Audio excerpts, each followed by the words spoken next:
করিমপুরবাসী রেলে যাতায়াত করতে পারবে। করিমপুর থেকে দরকার হলে পদযাত্রা শুরু করব, কিন্তু রাজ্য সরকারের সহযোগিতা নেই। রেল লাইন অনুমোদন দেওয়ার জন্য আমি প্রস্তুত আছি। ওই লাইন আমি অনুমোদন করে আনব।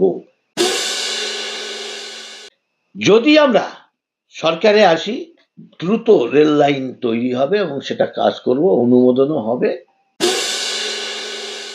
করিমপুরে বিগত দিন ধরে আন্দোলন হচ্ছে যে তাদের করিমপুর ট্রেনের দাবি নিয়ে, কি বলবেন এই বিষয়টা নিয়ে? করিমপুরের মানুষের যে দাবি, একদম এটা যথার্থ দাবি। কৃষ্ণনগর থেকে করিমপুরের দূরত্ব বোধহয় ৭৫ কিলোমিটারও বেশি। তাই এই বিস্তীর্ণ এলাকায় কোনো রেল লাইন নেই।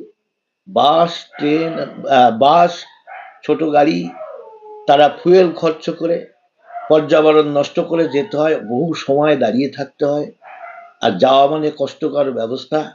তাই এই এলাকায়, বর্ডার এলাকা, ওই পর্যন্ত ট্রেন যাওয়া উচিত। লোকাল ট্রেন গেলে মানুষ কম খরচে, পর্যাবরণ নষ্ট না করে, পরিবেশেরও উন্নতি হবে।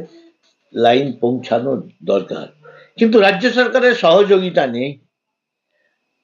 রেল লাইন অনুমোদন দেওয়ার জন্য আমি প্রস্তুত আছি এবং দেখি জনতা কেমন চায়।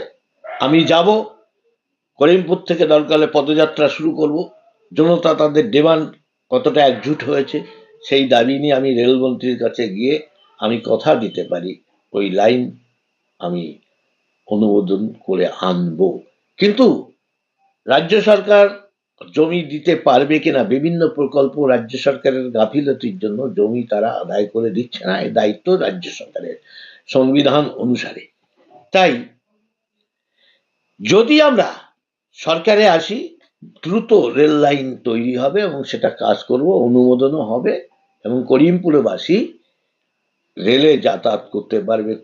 কম সময়ে আরামদায়ক, কম ব্যয়ে তারা ভ্রমণ করতে পারবে, কলকাতা যাতায়াত করতে পারবে। এই ব্যবস্থা করবো আমরা।